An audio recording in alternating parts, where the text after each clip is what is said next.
दोस्तों नमस्कार, जोहार। चलते हैं झारखंड की ताजा खबरों की ओर, लेकिन उससे पहले अगर आपने अभी तक इस चैनल को सब्सक्राइब नहीं किया तो कर लें, जिससे कि आपको झारखंड की ताजा खबर रोजाना मिलती रहे। पहली और बड़ी खबर, राजस्व कर्मी की हड़ताल का असर झारखंड में बहुत ज्यादा पड़ रहा। झारखंड के 28 लाख युवाओं का नहीं बन पाया आय, जाति एवं आवासीय प्रमाण पत्र। झारखंड के राजस्व कर्मियों की हड़ताल का असर विद्यार्थियों के आय, जाति और आवासीय प्रमाण पत्र पर व्यापक तौर पर पड़ा है। राज्य भर में 15 दिनों में ही 5,75,312 नए आवेदन आए हैं, यानी इतने आवेदन और भी पेंडिंग हो गए। 10 अक्टूबर को जहां पेंडिंग आवेदनों की संख्या 22,39,000 थी, वहीं 25 अक्टूबर आते आते यह संख्या बढ़कर 28 लाख हो गई है। इस तरह हर दिन 38,000 से अधिक आवेदन आ रहे। विद्यार्थी नौकरियों के लिए अपना सर्टिफिकेट बनवाने को लेकर परेशान है।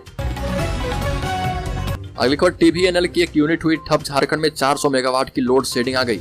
आपको बता दें कि TBNL की एक यूनिट ठप हो गई है। इस कारण राजधानी रांची समेत राज्य भर में लोड शेडिंग शुरू हो गई है। TBNL के ललपनिया स्थित TTPS की यूनिट नंबर 1 बंद हो गई है। इस यूनिट का बॉयलर लीकेज हो गया है, जिससे उत्पादन ठप है। हालांकि यूनिट नंबर 2 चालू, एक यूनिट बंद होने से राज्य में लगभग 200 मेगावाट बिजली की कमी हो गई है।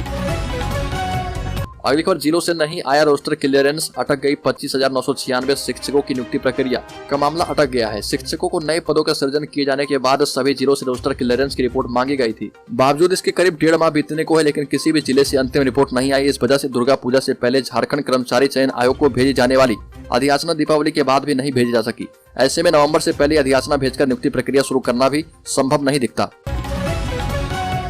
अगली खबर, झारखंड की राजधानी रांची में भारतीय सेना में कार्य करने वाले कर्नल और उनके बेटे के साथ मारपीट का मामला सामने आया। आरोप पटाखा दुकान के मालिक और कर्मचारियों पर लगा है। कर्नल के बेटे की ओर से मामले में रांची के गोंदा थाने में प्राथमिकी दर्ज कराई गई है।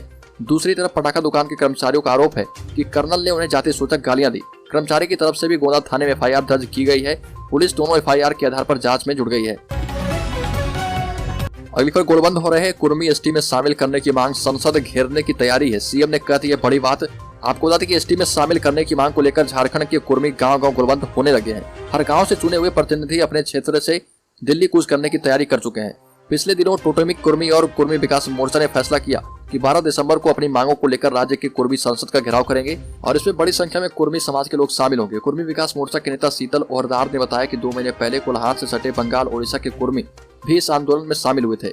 कई स्थानों पर रेल रोको कार्यक्रम चला और बेहद सफल रहा, लेकिन इस बार छोटा नागपुर के कुर्मी सबसे अधिक संख्या में संसद भवन जा रहे। ये भी कहा कि उनकी मांग पर राज्य एवं केंद्र सरकार ने ध्यान नहीं दिया तो उग्र आंदोलन की राह पकड़ी जाएगी। अगली खबर, हेमंत सरकार गिराने की मंशा होती तो फैसला सुना देता। राज्यपाल ने चुनाव आयोग से फिर से मांगी राय। आपको बता दें कि राज्यपाल रमेश बैस ने मुख्यमंत्री हेमंत सोरेन की विधानसभा की सदस्यता को लेकर दोबारा चुनाव आयोग से मंतव्य मांगा है।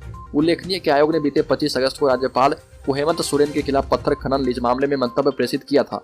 और छत्तीसगढ़ की राजधानी रायपुर में मीडिया से बातचीत में राज्यपाल ने कहा कि जब तक गवर्नर संतुष्ट नहीं हो जाए तब तक किसी प्रकार का ऑर्डर करना सही नहीं है। यह भी बताया कि चुनाव आयोग को सेकेंड ओपिनियन के लिए राजभवन से पत्र भेजा गया है। जब सेकेंड ओपिनियन आ जाएगा तो वो तय करेंगे कि क्या करना है। अगली खबर, छठ पूजा घाटों को देखकर भड़के हेमंत सोरेन, सरेआम अफसरों की फजीहत कर डाली। हेमंत सोरेन ने 28 अक्टूबर से शुरू हो रहे लोक आस्था के महापर्व छठ को लेकर राज्य के सभी घाटों को स्वच्छ और सुरक्षित रखने का निर्देश अधिकारियों को दिया है। मुख्यमंत्री ने राजधानी रांची में कांके डैम और हटनिया तालाब घाट पर साफ सफाई, सुरक्षा और अन्य सुविधाओं और व्यवस्थाओं का निरीक्षण किया। मुख्यमंत्री ने अधिकारियों से कहा कि सभी छठ घाटों पर छठ व्रतधारियों की सहूलियत का ध्यान रखते हुए सभी जरूरी व्यवस्थाओं को समय पर पुख्ता करें।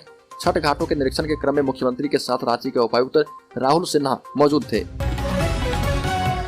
अगली खबर, कांग्रेस की स्टीयरिंग कमेटी में झारखंड से जुड़े 3 नाम हुए शामिल। अखिल भारतीय कांग्रेस कमेटी का अध्यक्ष बनते मल्लिकार्जुन खड़गे ने कांग्रेस वर्किंग कमेटी को भंग कर 47 सदस्यों की कांग्रेस स्टीयरिंग कमेटी का गठन किया है, जो पार्टी के तमाम फैसलों के लिए उत्तरदायी होगी।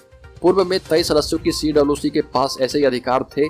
स्टीयरिंग कमेटी में झारखंड से जुड़े 3 नेताओं, पूर्व सांसद डॉक्टर अजय कुमार, वर्तमान प्रदेश प्रभारी अविनाश पांडे और पूर्व केंद्रीय मंत्री जयराम रमेश के नाम शामिल है। स्टीयरिंग कमेटी में शामिल नेताओं के नाम की घोषणा शाम तक की गई है।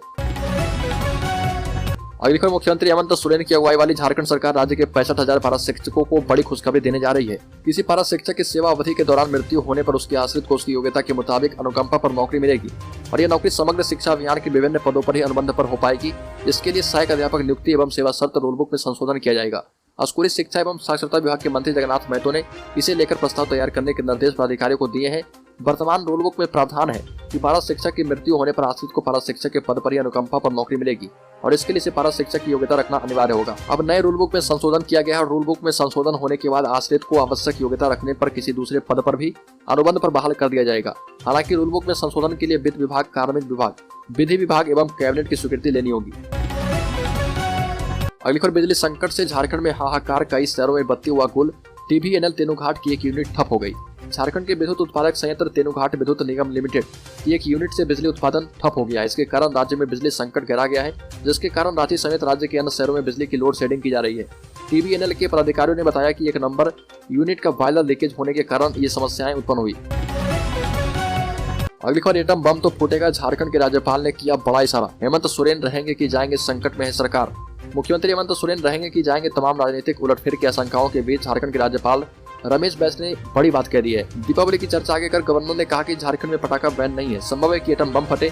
इस बीच चुनाव आयोग से हेमंत सोरेन की सदस्यता अयोग्यता के मसले पर दोबारा मंतव्य मांगा है।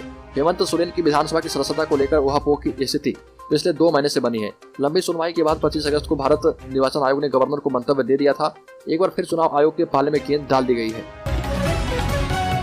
अगली खबर, राज्य में गहरे डैम तालाब में बैरिकेडिंग की जाएगी। 50 मजिस्ट्रेट एवं 500 पुलिस बल होंगे तैनात। सभी घाटों पर आतिशबाजी पर रहेगी रोक।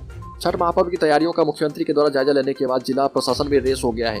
डीसी राहुल सिन्हा ने अधिकारियों के साथ बैठक कर छठ घाटों पर साफ सफाई एवं सुरक्षा व्यवस्था की जानकारी ली और कहा कि इस बार सभी छठ घाटों में पानी लबालब है और इसलिए विशेष सावधानी बरतने की जरूरत है। पदाधिकारियों को गहरे डैम एवं तालाबों में बैरिकेडिंग करने और सूचना पट भी लगाने के लिए कहा है ताकि लोग गहरे पानी में न जाएं। एसएसपी किशोर कौशल ने कहा कि सुरक्षा के लिए सभी घाटों पर दंडाधिकारी एवं 500 से अधिक पुलिस बलों को तैनात किया जाएगा। अगली खबर, नियम निष्ठा का महापर्व छठ पूजा की शुरुआत 28 अक्टूबर को नहाय खाए अनुष्ठान के साथ शुरू होगी। कोरोना की वजह से 2 वर्षों तक नदी तालाबों में छठ व्रतियों की भीड़ नाम मात्र की थी, लेकिन इस बार अधिकतर छठ व्रती नदी तालाबों पर जाकर भगवान भुवन भास्कर को अर्घ देंगे। इसलिए छठ घाटों की साफ सफाई समेत सजावट शुरू हो गई है। नगर निगम की टीम नदी तालाबों की सफाई करने में जुटा है, लेकिन इस बार सबसे बड़ी चुनौती डैम तालाबों में बढ़ा हुआ जलस्तर है। स्थिति यह है कि हटिया, रुक्का और काके डैम समेत अन्य तालाबों में 4 से 5 कदम आगे बढ़ने पर ही डुबाऊ पानी है।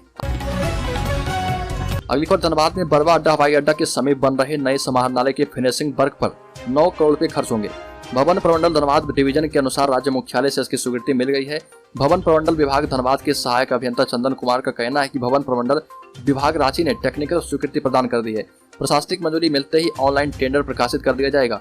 फिनिशिंग वर्क के तहत न्यू समाहरणालय में सभी विभागीय कार्यालय में कुर्सी, टेबल, अलमीरा, केबलिंग व्यवस्था, वाईफाई की व्यवस्था एवं समाहरणालय सभागार को अपडेट करने की व्यवस्था की जानी है। गौरतलब है कि नए समाहरणालय की बिल्डिंग एवं सिविल वर्क पिछले साल 2021 से ही बनकर तैयार है।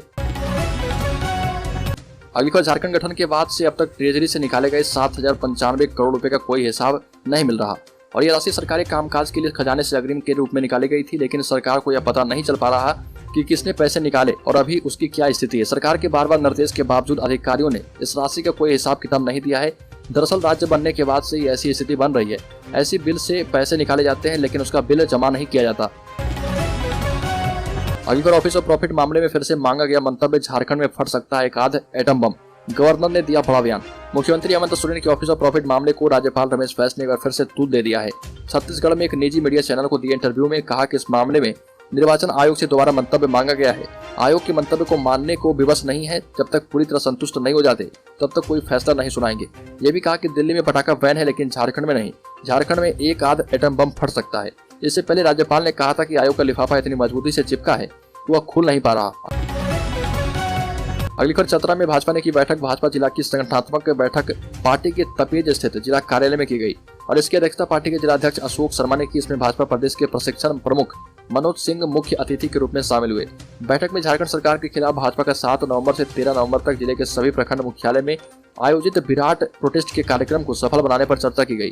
प्रोटेस्ट के माध्यम से भाजपा निकम्मी सरकार के खिलाफ पोल खोलेगी। अगली खबर, लातेहार में एंटी ह्यूमन ट्रैफिकिंग यूनिट थाना का किया गया उद्घाटन। शहर के स्टेशन रोड पर श्री वैष्णवी दुर्गा मंदिर के समीप सदर अंचल पुलिस निरीक्षक कार्यालय परिसर में एंटी ह्यूमन ट्रैफिकिंग यूनिट थाने का उद्घाटन किया गया और उद्घाटन के बाद सभी पदाधिकारियों ने भवन का निरीक्षण कर आवश्यक दिशा निर्देश दिए। इससे पहले सभी पदाधिकारियों को बुके देकर सम्मानित किया गया। मुख्य अतिथि विधायक वैद्यनाथ राम ने कहा कि एंटी ह्यूमन ट्रैफिकिंग यूनिट थाना खुलने से जिले में मानव तस्करी रुकेगी। ये भी कहा कि मानव तस्करी सामाजिक अपराध है। अगली खबर रांची का झीरी इलाका कचरा डंप करने वाली जगह के रूप में अपनी पहचान रखता है। शहर का सारा कचरा इस जगह डंप होता है। अब सरकार इस जगह की पहचान बदलने की रणनीति पर काम कर रही है। झीरी में 40 एकड़ जमीन पर पिछले 2 दशक से कचरा डंप किया जाता है। अब इस जगह कचरे के पहाड़ की जगह हरियाली होगी। राज्य सरकार ने इसके लिए केंद्र को योजना भेजी थी, जिस पर सहमति दे दी गई है। जुडको ने 18 महीनों में झीरी से कूड़े के पहाड़ को हटाकर वहां पर एक पार्क विकसित करने की योजना बनाई है। वर्ष 2024 की बरसात के पहले ही इस योजना को खत्म करने का लक्ष्य भी तय कर लिया गया है। नगर विकास विभाग ने कंपनी के चयन के लिए रांची नगर निगम को टेंडर निकालने का आदेश दिया है।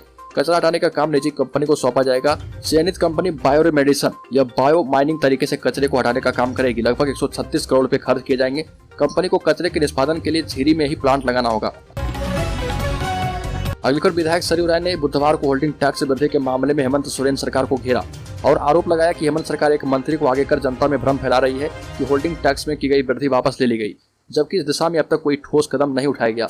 विधानसभा अध्यक्ष के निर्देश पर सरकार ने होल्डिंग टैक्स वृद्धि की समीक्षा के लिए एक समिति बनाने का आश्वासन दिया था।